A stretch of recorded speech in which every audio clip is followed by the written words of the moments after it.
Kaip visą laiką, kai pradedam daryti ciklą arba kažkokį tai kursą, mes neįsivaizduojam, kas iš tikro bus. Ateina idėja iš tikrųjų su energija. Aš pradedu daryti kursą tik tada, kada ateina energija. Aš ją galiu nešiotis kurį laiką.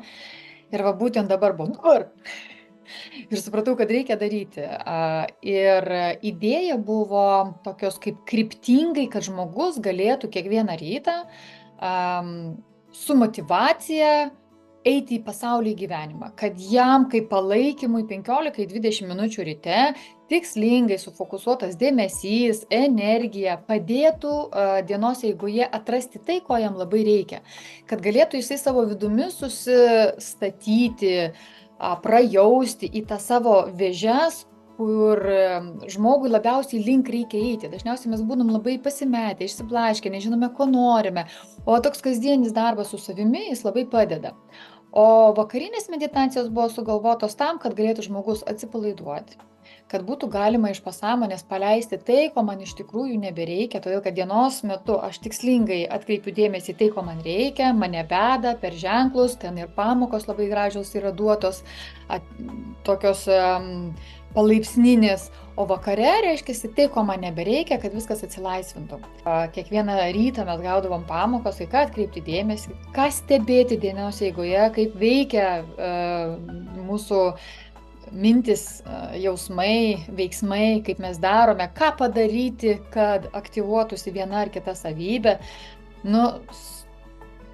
Tas tikslingumas tai buvo be galo stiprus ir be galo stipri buvo energija, ko irgi atrodo, ką čia galima per 15-20 minučių prajausti. Atrodo, jeigu meditacija, tai reikia kažkokios valandos. Ne, patikėkit, kai jinai yra tikslinga, kai jinai yra konkreti, suformuluoti vidiniai norai, todėl kad mes šitam kurse rašomės tikslus, pirmiausia susiformuluojam savo tikslus ir tada einam į meditaciją ir viskas koncentruotai, energija sukaupta, teka ten, kur reikia. Ir 15-20 minučių tai labai stipriai padeda.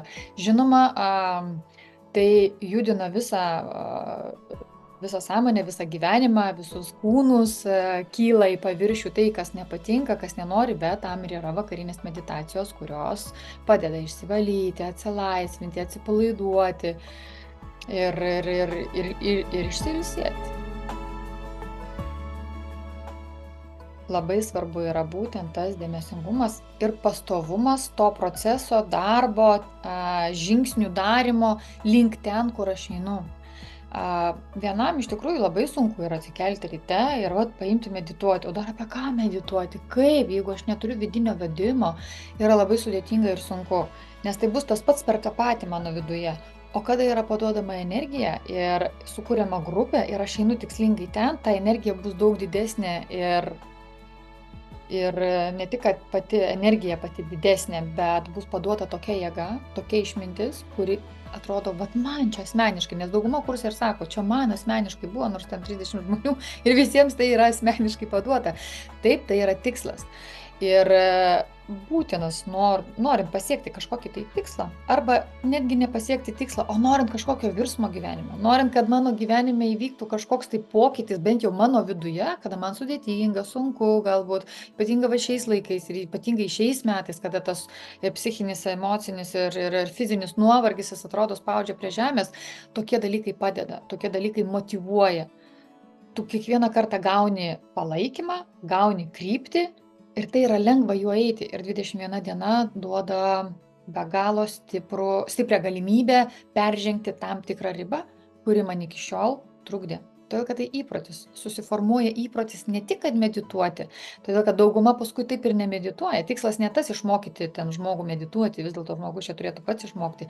Tikslas padėti peržengti kažkokią ribą vidinį, kuri man trukdo mano gyvenime skleistis, veikti, kurti, daryti. Visiems labai skirtingai veikia ir viskas skirtingai veikia, priklausomai nuo to, koks aš esu, dabartiniam savo gyvenimo momente, priklausomai nuo to, kokia mano sielos užduotis, kur aš turiu eiti, priklausomai nuo to, kiek aš esu pasiruošęs dabartiniam laike ir vis tik kels tai, kas tau trukdo. Ir sako, irgi buvo tokių klausimų, tai negi mes tokie nešvarūs, valausi visą savo gyvenimą, einu per tuos ten kursus ir taip toliau, o ateini kažkur tai ir vis tiek ir vėl valaisi.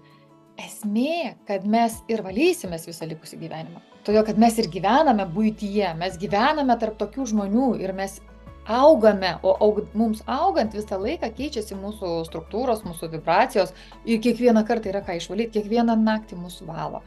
Ar mes žinom to, ar nežinom, o jeigu aš dar sąmoningai prie to prisidedu, tai tas valymasis ir laisvinimasis dar stipresnis gaunasi. Bet čia yra esmė ne todėl, kad aš murzinas ar dar kažkoks, ne, o todėl, kad vyksta pokytis. Vat svarbiausia prisiminti. Ir žinoma, taip ir šitame kurse, kada įsijungiu kažką, tai pirmiausia dirbs su tuo, kas pas jūs aktyviausia. Kad išlaisvinti tą potencialą ir energiją, reikia kažką tai kartais paleisti. Ir aišku, iškels, jeigu pas mane šiuo laikotarpiu yra sudėtingiau ir yra sunkios emocijos, sunkios kažkokios būsenos, tai jas ir iškels pirmiausia. Bet 100% pajusti ir palengvėjimą.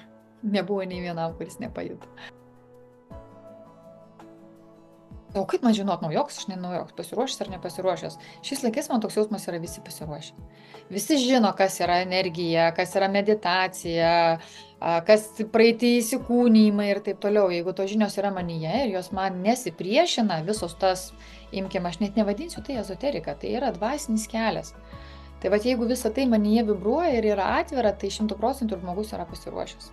Kai žinai, ar yra tokių kriterijų, kas galėtų būti nepasiruošęs. Nu, taip, bendrai gal ir yra. Nepasiruošęs gali būti tas, kam yra truputėlį problemų su psichika. Ne, kam yra,